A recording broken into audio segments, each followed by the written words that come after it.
We need lots of bedding, lots of pillows. We need lots of stuff. So that's a great place for us to store our stuff. We are in the process of a capital campaign to raise $3.2 million to fund this project.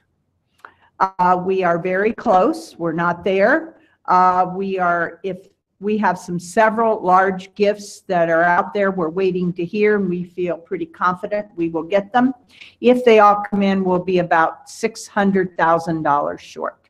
So we're feeling like we've got it made. We are on target to complete renovations the end of April. Our fiscal year starts July 1. I am currently working on our budget, and it is my goal to have that shelter open and operating July 1. Of course, prior to that, we'll be hiring more people to staff that shelter. We've got to get them trained, all of those kinds of things. But if everything's on target, we'll have May and June to start stocking that shelter, moving in all of our furniture and those kinds of things. So it's been an exciting project. I have found that the support in this community has been amazing. Really, it has. From over here at Planning Director's office, the city manager, many people, the mayor, all of you have been most welcoming in helping us in getting this process up and going. And I am thankful for that. In fact, there at first, when we started through all of those applications and all, it went really fast, and I was a little panicked. Like, wait, I thought this would take 6 months or 8 months. And so it's all been good. We're excited to be here. There is a need. And hence, my helper here and great supporter in Chief Pichanowski, who recognizes the need for our shelter and wanted to say a few words. I follow that. This is going to be a good addition for Delaware. This is much needed, and as you know, and I know you've heard before, that Delaware is the largest county in Ohio without a domestic violence shelter.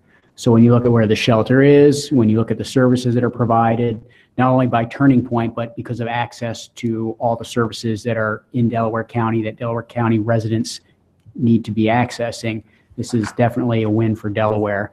I have been to the facility in Marion, and I'm extremely excited and happy that they're coming here, because it's a very well-run facility. It is professional through and through. It's safe. It's a long-term commitment to the community, and it's going to be a welcome addition. So are you going to have the kennels in the pole barn for the dogs in case? Oh, yes. That's what I thought. When I came to lunch, and I was very impressed by that.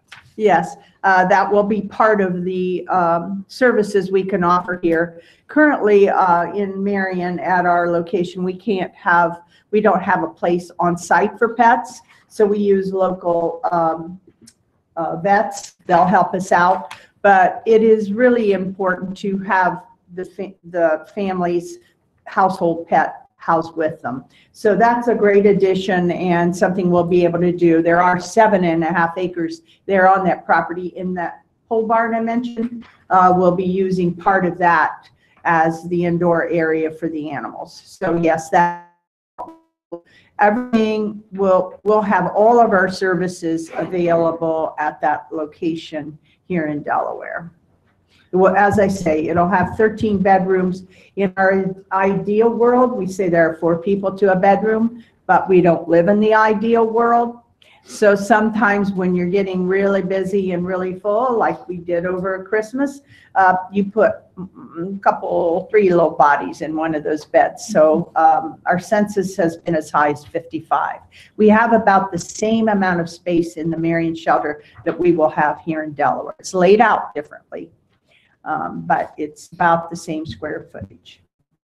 I should clarify that there are 10 bedrooms. 3 of the bedrooms, I said there are 13, are going to be efficiency apartments. They will have little kitchenettes, living areas, as well as the bedroom, bathroom, and that will be transitional housing, and folks can stay in those units up to a year. And will they pay once they get on there? Nothing? Perfect. No cost. There is no cost for any of our services. We just want people to live safe, Thank you. violent-free. That's right. Any questions? Thank you, Elaine, for working with me and helping to make this happen. And again, thank you for all of your support. Stay tuned for our information and our open house. I want to see all of your smiling faces there, and we'll have a good party. Well, thank you for what you do. It's very important. Thank you. I enjoy doing what I do. Thank you. Thanks, Bruce. Okay, we'll move on to item 9 is consideration of a resolution honoring the life of Dr. Martin Luther King. I know going to the breakfast. I think Tom and Kyle, you're going, correct? Is anybody else planning on going to that breakfast? Maybe. Okay, so this is a resolution that we'll be giving that morning. Is there a motion? Make a motion to approve resolution 18-04. Second. And motion by Mr. Rohr, second by Mr. Browning.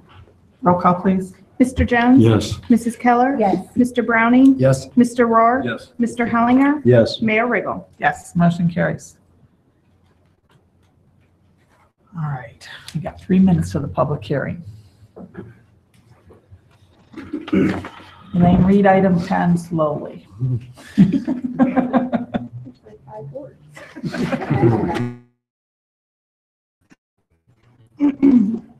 Ordinance number 17-81, an ordinance amending the schedule of fees and service charges. Okay, Darren, we'll have you start before we open the public hearing, then we'll be good on time. Madam Mayor, members of council, you may recall shortly after I started, we undertook the project of combining as many fees as we could from throughout the code into one fee schedule. And as part of that, we noticed that a lot of the fees kind of got behind because we weren't thinking about them and it hadn't been updated since 1970 or 1980. So we added an annual review of all of our fees as part of our budget. This is kind of a result of that process. You can see the changes there. There's nothing super major. That's not a legal term, but there aren't that many changes. We kind of did a pretty big change when we first instituted the code. Last year, I don't think we had any changes, and this year we've got a couple there. But the idea is at least annually, it gives us an opportunity to look at them, revisit them, make sure we don't get far behind. The last change we made prior to this one was the parking fee change that we made outside the budget process because we weren't ready with the study from Councilman Schaefer's working group. But otherwise, we've been trying to do these annually along with the budget to sort of keep us on top of it. I'd be happy to answer any questions that you might have. With that said, as eligible as to the underlying purposes behind why certain fees were raised, but perhaps the department head could help if we had questions about those. Any questions from council on any of the fees? No? At least I got us to about the hearing time, right, guys? Yeah, got me 7:19.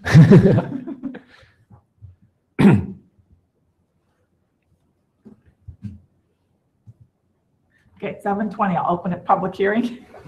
Is there anyone here that would like to come forward on this time on this item? Seeing none, we'll close the public hearing.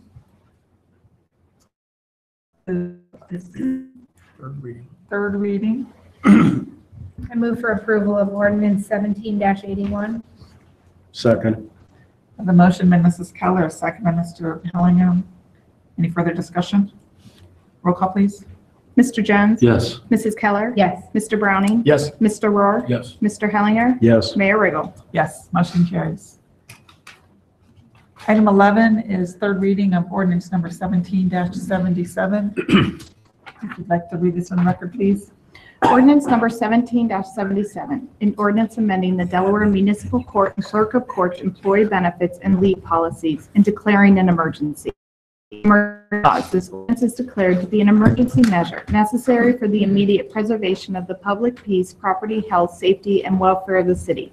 The emergency clause is required to enact the changes effective on December 27, 2017. Therefore, this ordinance shall be in full force and effect immediately upon its passage. If you want to go ahead and read 12, 13, and 14, and we'll act individually on them.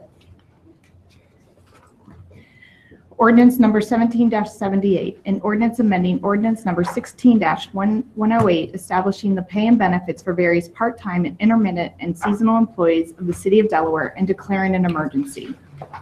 Emergency clause. This ordinance is declared to be an emergency measure necessary for the immediate preservation of the public peace, property, health, safety, and welfare of the city. The emergency clause is required to enact the changes effective on December 27, 2017. Therefore, this ordinance shall be in full force and effect immediately upon its passage. Ordinance number 17-79, an ordinance amending the management, professional, technical, confidential, and supervisory employees pay plan and declaring an emergency. Emergency clause. This ordinance is declared to be an emergency measure necessary for the immediate preservation of the public peace, property, health, safety, and welfare of the city.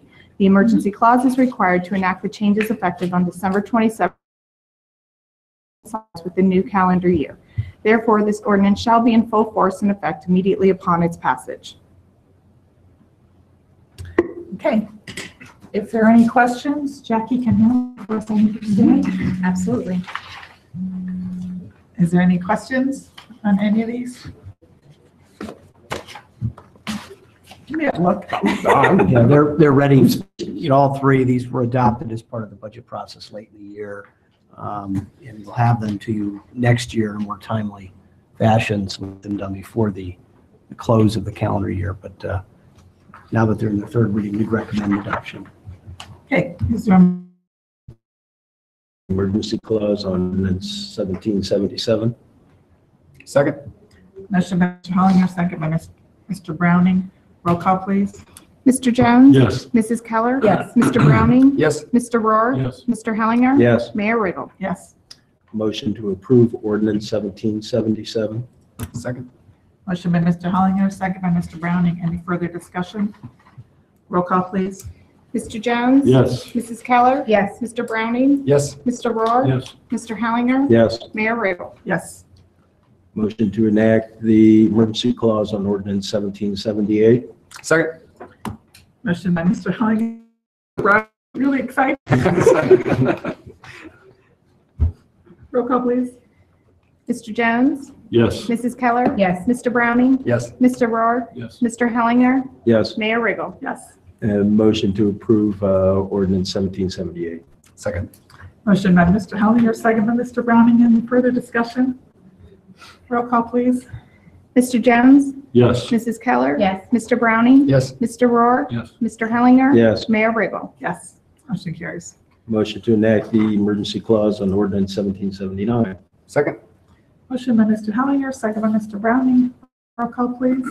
Mr. Jones? Yes. Mrs. Keller? Yes. Mr. Browning? Yes. Mr. Rohr? Yes. Mr. Hellinger? Yes. Mayor Riggle? Yes. Motion to approve ordinance 1779. Second. Motion by Mr. Hellinger, second by Mr. Browning. Any further discussion? Roll call, please. Mr. Jones? Yes. Mrs. Keller? Yes. Mr. Browning? Yes. Mr. Rohr? Yes. Mr. Hellinger? Yes. Mayor Riggle? Yes. Motion carries. Yeah. Oh, did we do the, Now let's do 82. did we ever read it? I didn't read 14. Did you want me to? Yeah. Read it quick, we're on a roll. Okay. Second. No. Tom and Paul. Somebody pull that door shut, please. I thought I was hearing things.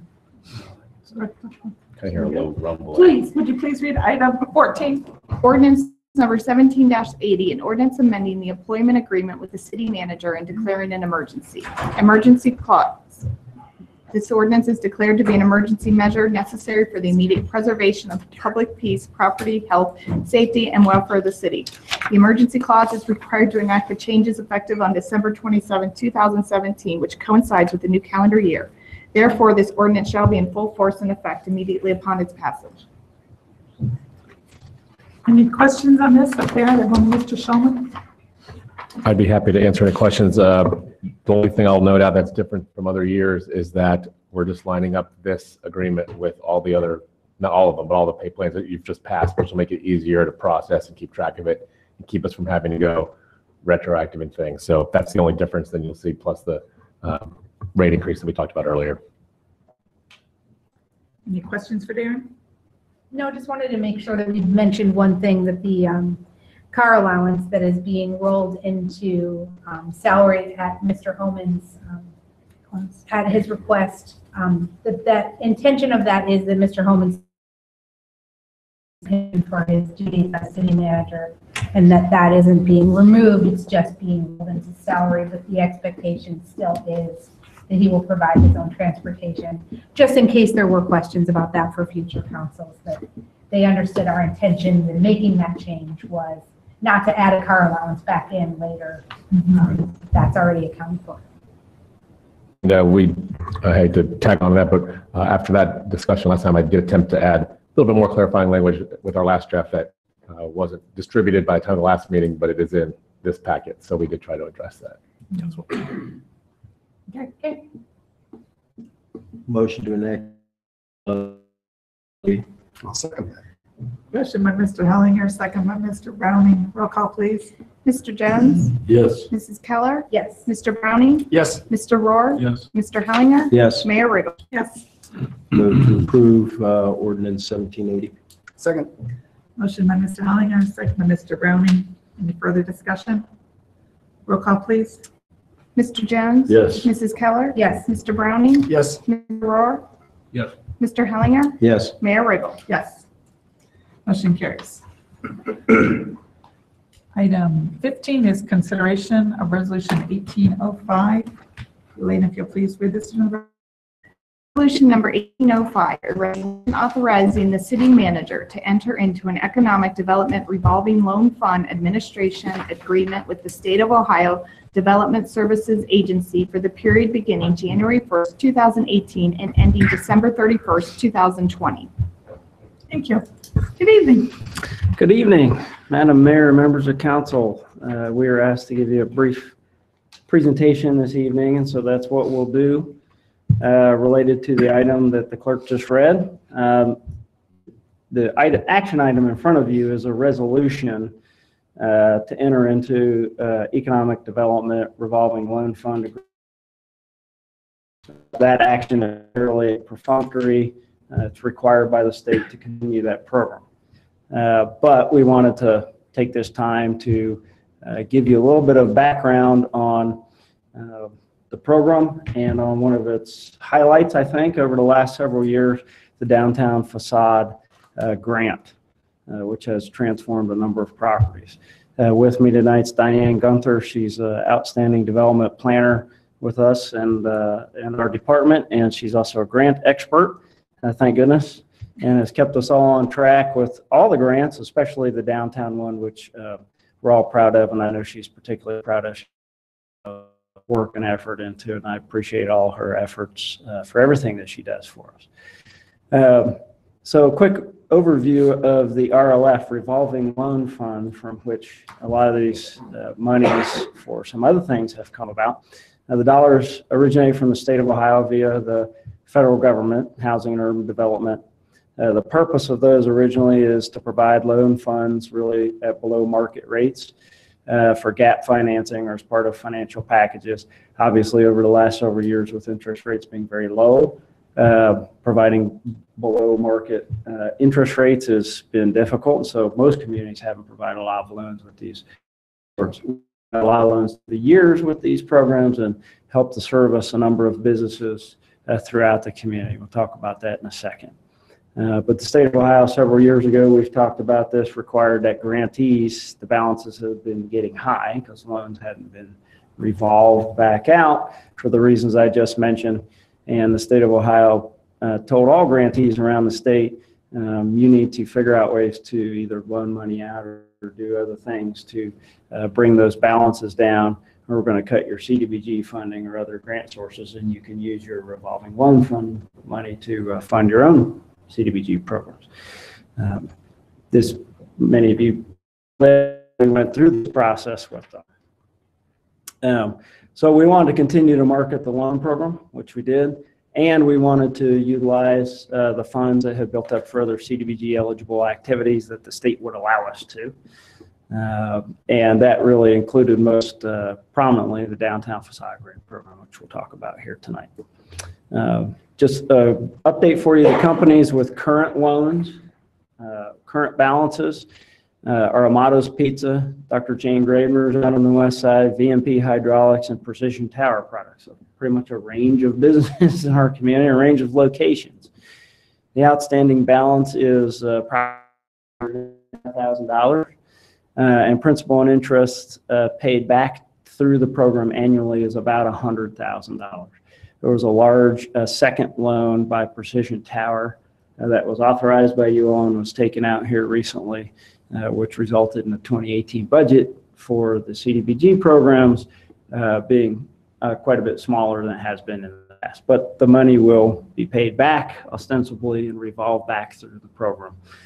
So we'll be able to do more as that happens. So to the Downtown Facade Grant Program. Very quickly, we received a very nice award last year from the Delaware and a little article in the paper, thanks to Lee's help. We appreciate that, and in the newspaper, and I think it got a little bit of the word out. But we're always appreciative of receiving any awards we can get. And we certainly feel like that program deserved one, and our business owners and our property owners really deserve the award more than we do, because they've put their own money and effort into the program as well. And with that, I'm going to turn it over to the subject matter expert and let her talk about her program. Thank you. Thank you for the opportunity to share some information about our Downtown Facade Improvement Program. And we'd like to give you an illustration of a few of our premier projects. The first is 1 North Sandusky Street, which is Barley Hopsters. And this was a total investment of approximately $30,000, where the old stucco was removed and the beautiful original brick and a ghost sign was exposed. Next is 6 North Sandusky Street, which is the Bear Bowl building, which is, and in this particular case, the 1980s plywood facade was removed, and the storefront was redesigned to be more conducive to our historic downtown fabric. Next, and probably the most impactful, has been the Hamburger Inn Diner. This was a project we did early on, around 2013. And you can see, again, the stucco was removed. The older and other applications that had been added to the storefront over the years had been removed. And then this is the testimony of the wonderful building and business owners that we have in our downtown. Over the past 6 years, there has been a total investment of $916,000. And this is almost a one-to-one match of the grant funding of $411,000 and the private investment of $505,000. And we've had 27 projects through the program so far, and this is a 50% outright matching grant. And that's all we have heard has been gratitude and appreciation of being able to use these funds, and no lien is placed on the property. And this is basically a thank you from the city of Delaware to the building and building owners and business owners, that have stuck with the city, throughout, the economic downturns. And you can see the impact has been dramatic. And then we have our projects lined up for 2018. The first application that has been approved for 2018 is the Backstretch Bar and Eatery. Joanne Myers was approved for a new roof. And I can't do my job without the city inspection division. Jerry Warner, the building official. And the first step is to go and visit the property. And she literally had buckets placed on her second floor. The roof has deteriorated that much. And she has over the years, and will be using her savings. And she said if it wasn't for the grant program, she wouldn't be able to do the new roof. And other activity that you'll be seeing downtown is at 50 North Sandusky. Also for doing some minor roof repair, some painting, masonry, and then the Royal Cabinets building at 38 South Sandusky, that is also getting a new roof. The roof has failed, and luckily none of the product on the inside, none of the cabinets were harmed during that failure. And then lastly, 50 South Sandusky at the corner of Sandusky and Spring Street will be getting a total facelift, a new roof, painting, window repairs, and so forth. And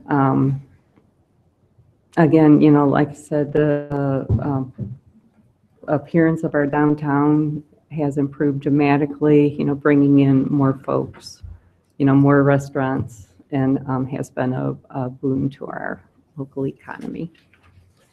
Diane, 50 South Sandusky, is that the to Olivinos? Yes. Is there a business currently in there? No, that's vacant right now. So do we know if something, they're just improving the building in hopes to rent it, or? Yes, the owner is Scott Atway of Mata International, and he has been speaking to at least 2, you know, tenants to move in, to open a business. Okay, just curious. You've done an outstanding job. All I hear is praises about the work that you've done, so I really appreciate it. Thank you. So with that, we would recommend your, the resolution before you, which allows the program to continue. And obviously kudos to Diane and Dave for their efforts and the inspection staff. And just quickly, there are a number of reasons why the downtown is undergoing a renaissance now, and this is one of them. And there are a lot of factors that go into it, but the ability to leverage public dollars with private dollars for the improvement of the overall buildings is a big reason why the downtown is such a destination. So we want to continue the program, and so as those dollars get paid back, we can put them back into the community. I know Joanne's appreciative. Her roof is going to be between $38,000 and $40,000. It's just blew my mind when she told me that number, but Yes. it's expensive. So is there a motion on resolution 1805? Motion to approve resolution 1805. Do I have a second? Second. Motion by Mr. Rohr, second Ms. Keller. Roll call, please. Mr. Jones? Yes. Mrs. Keller? Yes. Mr. Browning? Yes. Mr. Rohr? Yes. Mr. Hellinger? Yes. Mayor Riggle? Yes. Motion carries. Thank you. Item 16 is consideration of ordinance number 18-01. Lynn, if you'll please read this into the record. Ordinance number 18-01, an ordinance regulating and controlling the movement of vehicular traffic in the city of Delaware by designating Peach Blow Road as a through street and establishing the speed limit to be 35 miles per hour. Okay, Mr. Farino went home sick, so Darren's going to handle this for us, right? Yes, I am. I can keep it very brief, but just to give you a preview of what Mr. Farina will present next time. As you know, every time we change our speed limits, you often see these things before council. This one in particular is about Peach Blow Road, and if you look at the description, the code describes through and non-through streets, and that has to do with the speed limit that's allowed and how long it is. So the recommendation here is to declare Peach Blow Road as a through street, which allows it to go to 35 miles an hour. Did you want to know anything else? It's necessary just because of the annexation that occurred down there and to have one uniform speed limit as opposed to 35 outside of the corporate limits and 25 in the corporate limits. So if you'd like a fuller explanation, we can go to a second reading, it's fine, or you can choose to adopt it this evening. Yeah, I think Mr. Farito had planned on it going to second reading and doing a more full presentation at the second reading. However, I don't think this is the type of controversial thing that needs to go multiple readings, but that's totally up to council. But we fully anticipated bringing it to another reading and giving you a full Farino presentation. On the other hand, We're here. Suspend the rules requiring three readings. Second. Okay. I have a motion by Mrs. Keller, second by Mr. Jones. Roll call, please. I didn't mean that as bad as it sounded. Good thing we're not taped tonight. We are, actually. We are. Roll call, please. We are live. Mr. Jones? Yes. Mrs. Keller? Mr. Browning? Yes. Mr. Rohr? Yes. Mr. Hellinger? Yes. Mayor Riggle. Yes. I move for the approval of ordinance 18-01. Second. Motion by Mrs. Keller, second by Mr. Jones. Any further discussion? Roll call, please. Mr. Jones? Yes. Mrs. Keller? Yes. Mr. Browning? Yes. Mr. Rohr? Yes. Mr. Hellinger? yes. Mayor Riggle? Yes, motion carries. City managers report. Just real quickly, we were contacted by Terry Hermson. He's an instructor at Otterbein University. He was inviting the city to participate in a climate change summit that's going to be held at Stratford Ecological Center. I'll put more information in my biweekly report this Friday. I know Caroline, our sustainability coordinator, is planning to attend. Really interesting number of speakers are going to be there that morning, a cross-section of the community. That's really to try to get the universities to work with the cities, Westerville and Otterbein, Ohio Wesleyan, and in Delaware. So I'll be forwarding you more information about that. At your place setting tonight, there's some information that I got at the last MORPS meeting about Port Columbus. It's really kind of their master plan for expanding that airport as the growth of Central Ohio increases. So that's before you just for informational purposes. And that's it. Okay. Council comments. Mr. Jones? I have nothing. Mrs. Keller? I have nothing. Mr. Browning? I'm glad to see that the place of warmth is open, and we had a few nights there that we didn't have officers available. That was rough, but glad to see it open. Thank you. Voting on that speed limit, I'm definitely not opposed to the full Farino. Okay. Mr. Hellinger? I have nothing. Okay. All right, with that, I hope to see you all tomorrow night at 7 o'clock over at Willis. And with that, we will be, motion to adjourn at 7:44.